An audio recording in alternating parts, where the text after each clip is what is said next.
to welcome Laure Jackson to our chat today on home education. Anne has spoken at quite a few conferences that I've organized. Her speciality is sensory needs, and she offers services to home educators who are dealing with a child with sensory needs, and I guess a parent too, for that matter. So, Anne, I'd like to just ask you to tell us a little bit more about yourself and your experience of home education, how you came across home education. Yeah, well, it's a really interesting stage just within this last month that I am actually officially through the hands-on. My youngest turns 18, has just flown off to university, so I home educated right from the very beginning. That's 25 years now that I've been in the world of home education, working alongside being an occupational therapist and sensory specialist, and realizing how within both the home ed world and the school world, there is an awful lot of work that needs, or support that needs to be given for those who are not neurotypical, for those who don't fit. For some, definitely the home education place is the way to move into, and that's what I'm a strong proponent of because of what it's done for our family. Really, it's been absolutely amazing. And coming to the end of it, looking back and seeing, goodness me, that absolutely was worth it. Dropping him off at university was one of the most satisfying things. And I have three children now, completely doing what they want to do and thriving in the life that they have now in their 20s. And it's like, I'm so thankful for the opportunity to home educate, no matter how difficult the battles were in the early years, when society really was not understanding home ed at all. The government, I live in Jersey here, so our government is different. So that we've had lots of battles along the way, but every single one has absolutely been worth it. Looking back at now, what our family looks like and how my boys have developed. And can you mention sort of any aha moments for you as a home educating parent?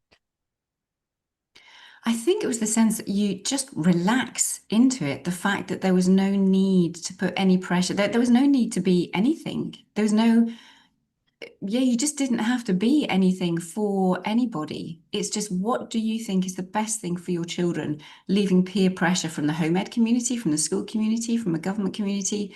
You as a parent, how can you love and nurture your child the best? And having the strength and the confidence to stick by what you truly believe is the best way for that one. Because of course each child is different. So you have to do everything differently for each of the children. But that's what it's about. It's like what is best for them and hold your ground. And if it doesn't look like what anybody else is doing, that really is okay. And it builds an awful lot of strength and confidence in you as a home ed mum anyway. Yeah, and then you've kind of continued now. I assume at some point you picked up, it was sort of that at some point you were sort of full time home educating. Am I right in that? Or were you always, did you continue working throughout? Yeah, well, my husband was the one who said he didn't want me to give up work, but we had a lovely family network. So in the early years, when the children were 1 and 2 and 3, we had the grandparents. So I always worked part-time while doing that. And Yeah. then I was able to then become self-employed, and then I was much more able to work around the children. And then as the boys grew older, I was able to invest more time. But while they're doing their work, I'm doing my work too, and I'm there on hand if they need anything. So were very much organised our home ed day around the needs of all of us. I wasn't just purely dedicated to them, which would have been amazing, but without, my husband has a disability as well. So we had to be wise in thinking, well, we don't know what his progression looks like. He could deteriorate really, really quickly. He's got multiple sclerosis and a visual impairment. So he could deteriorate really quickly, but we don't know. We pray that he doesn't, and he's been amazing with what he's been able to continue to do. But there was always the sense of just holding that space, me developing and increasing my skills because I really believe in the work that I do. And I'm actually now in over 45 different schools trying to help them, to help the children, for the parents who choose to be in school. So I'm not anti-school in any way. I don't think it's not the best place for so many things, but it is for some things. So if parents need to, then I really hope, they can be as supported as they need to be if they need to be in school. If there is any way at all anybody can home educate, that would be my first choice. Yes, Jodie has just said she wishes she'd known about home ed earlier. I'm in the same situation where I think I would have probably, well, you don't know really because your circumstances change. But I think if I, knowing what I know now, I wish I'd started from the beginning. But sometimes it is a journey of discovery, um, and it doesn't kind of, you're sometimes breaking down your own barriers and your own understanding of how learning happens. Isn't that right? Mhm. Oh, absolutely. And I love the fact that home ed is just so fluid and learning just means absolutely everything. Yeah. Even the tone of voice that you use and it's the subtleties I think that really makes a difference with home ed, that there isn't the time or the space or the capacity normally within a school environment to address the subtleties of who we are as humans and how our individual brains develop. Yeah, and you've managed to, because you're an occupational therapist, Mhm. and you've really managed to develop a system of helping those with sensory needs. You run courses for families, you run courses for home educators. You've managed to sort of integrate all of that knowledge, bring it all together. Mm. Please, do you want to tell me a little bit more about that and what you do, or the kind of work you do with families? Yeah, well, it's an online sensory super system. Because I'm based on the island of Jersey, it's very hard for me, especially with my husband and the fact that I was home edding, to go back over to the UK or to go internationally where I would work and actually speak to people face to face because of the needs at home. So I developed an online system 10 years ago, which has been absolutely brilliant. And then within COVID, that was super to be able to offer that to people, to help people equip themselves and be empowered. As I know that parents, when we're empowered and we know what to do, we can do amazing things. So it was about using the sensory super system, which helps parents or grandparents or family members to assess the needs of the child from a sensory perspective deeply. As an OT, we go so much deeper than there's general awareness about autism, there's general awareness about ADHD, dyspraxia, so on and so forth. But I've developed the system so we can dig deeper to really understand what's going on. It's I've got a new thing out called Crack the Sensory Code, which is about going beyond the basics of sensory processing to really get to the foundations of what is going on with that child's behavior and make it individualized. So the way that you do your home ed day, what it looks like, how long you spend, or just basically we look at everything, every single activity somebody does during the day to make it the sensory healthiest possible so that they can thrive and so that it's easier to live in the household, because you've got one mum who doesn't want to be touched and you've got another child who's always on the go, or they're flapping and they're biting and they're bouncing around all over the place. And it's like, how am I supposed to do this? How am I supposed to help educate the rest of the family when one child is off doing something that's not really helpful to that environment? So we look at all of those things. It's the tiny details, again, that I can help address. But it's an online system that people join, and then I'm here to coach every week. And but the online content is there to fit in with people's days, because I recognize as a home eder, some people are up at 7 o'clock in the morning and that's their quiet time to focus and do what the things that they can just do with mum, or it's late at night, or actually, if they've got littlies, then they can do some things during the day when they're asleep. So it's an online system to serve people. Yes, well, that's and I know a lot of people that some of the people who've attended our Learn Free conference and have listened to your talks, and some have even attended the courses and have found them really, really life changing, which is lovely. That because I think you're bringing everything you've learned from your children really as well through home education Oh, comes absolutely. because we do learn from our children, don't we? Totally. I mean, home education has changed me so much more than virtually anything else. It is just it's a mirror to your own character.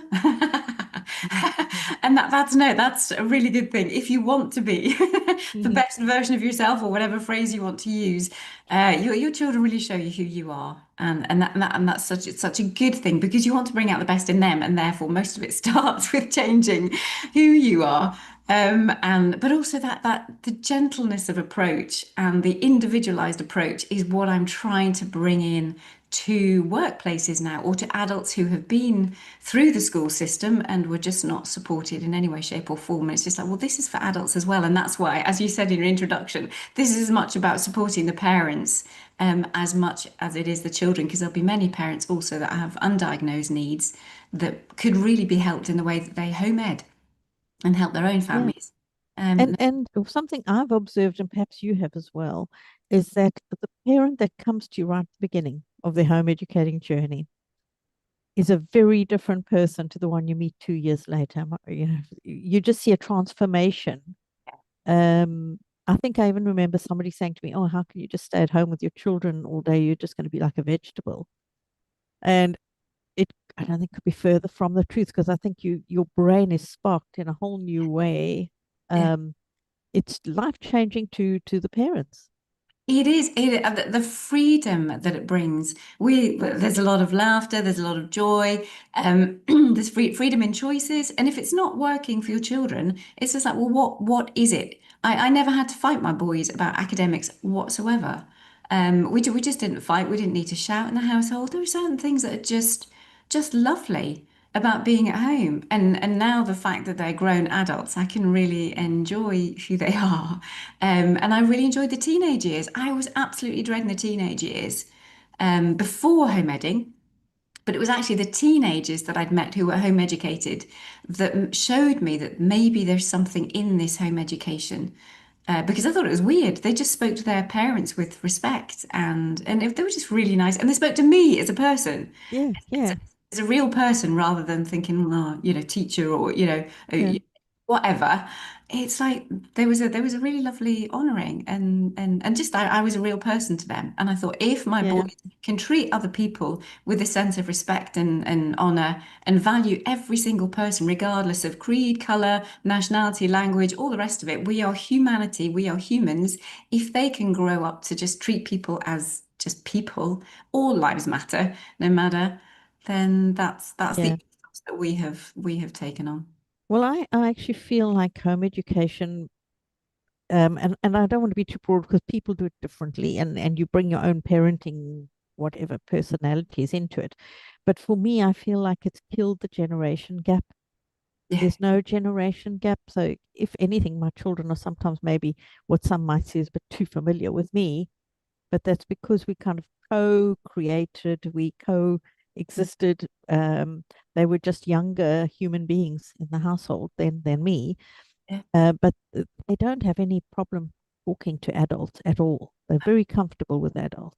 It's the security. That's one of my biggest things that I think home education gives. It's the child is growing up in a very secure, they feel very secure, and they should feel very loved.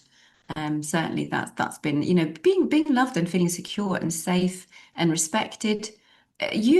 Set those foundations in place, then who isn't going to thrive in that kind of environment? And then the academics and any particular learning things that they want to do can you just add that on the top. But those fundamentals, I suppose, because sensory processing is all about the fundamentals of what the things that we see and feel and how our body moves. I'm used to working at a much lower level and appreciating how important foundational things are. And home ed sets those foundations for a great life ahead. Yeah, and we've had some comments on the YouTube, because we've had to go live on YouTube because we were hoping to go live on Facebook and YouTube, which worked in my test a couple of weeks ago, but it hasn't worked today. So we've adapted. We're on YouTube, Right. and the link is being shared everywhere so people can come and find us, hopefully. And we're getting comments about how, home education becomes a way of life, that people have changed so much just over a year. It's been pure joy and happiness. We do have someone asking about any tips with children who don't want to learn maths and English.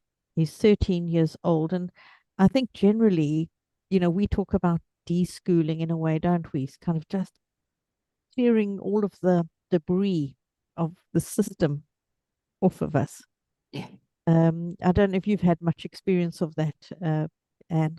I think because I'm working in the SEND, the special educational needs area, there are so many children coming out of school into home education.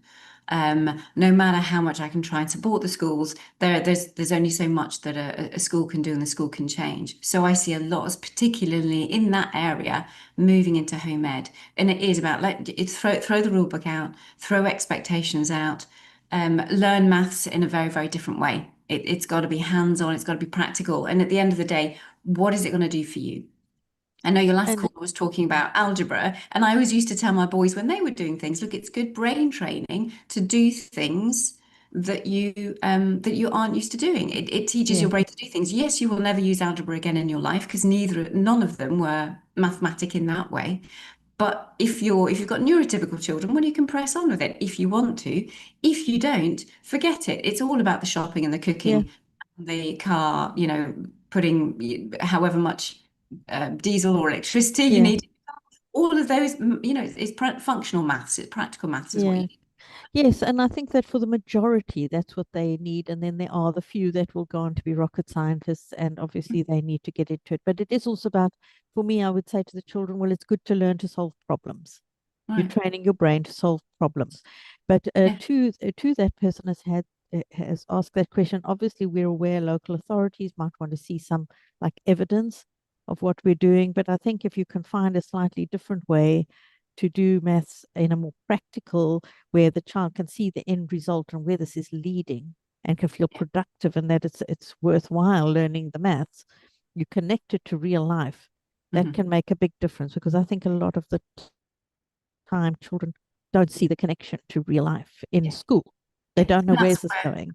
that's where we can show the evidence. When you Yeah, talk about evidence, you could potentially show a maths book or a curriculum or some certification that they've got. But if not, you just show, well, actually, this is how they've grown. They've now understood they can measure this, they can do that. They have done this practical task, which shows you break it down then and show the yeah, maths element in order for that to happen.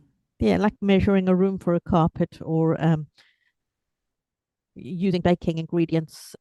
Um, any kind of task where you've got to make something and measure it and make sure it all fits and adapt. Yeah, how much paint you need for the wall. There's a lot of yeah, a lot of practical Mm. examples. So, Anne, before we say goodbye to you, any last thoughts or messages that you'd like to put out there to anyone watching this live stream?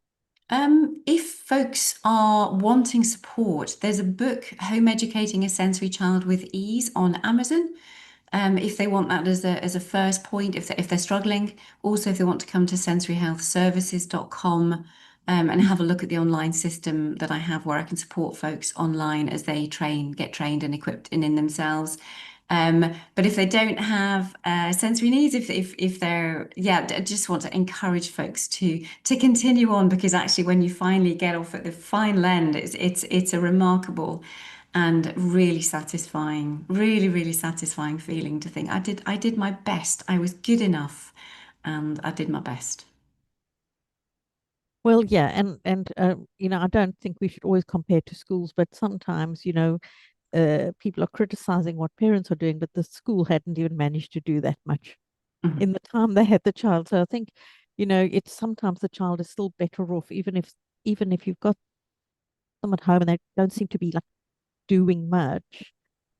The fact is, for that particular child, if they continued in a classroom, uh, would they have actually been gaining anything anyway? So if you can at least support them in their mental and emotional health until they feeling more able to cope, then I don't think that's a bad thing. It's just getting the local authorities to understand this, the politicians to understand this. Yeah. Having a bum on a seat in front of at a desk does not equal learning. Mhm. Um, Absolutely. so thank Safety you and so much, security. Ken. Mm. Yes, yes, definitely. Good old Maslow's hierarchy of needs. I think, nobody's going to learn when they're anxious and scared, Yeah. and benefit in any way. But thank you so much for joining us today, Anne. We so appreciate you. And I hope that those who need the kind of help you give will find you. But please go and check Anne's website. As I think I've added it in the comments as well. So she's at sensoryhealthservices.com. Thank you. Thank you very much, Anne.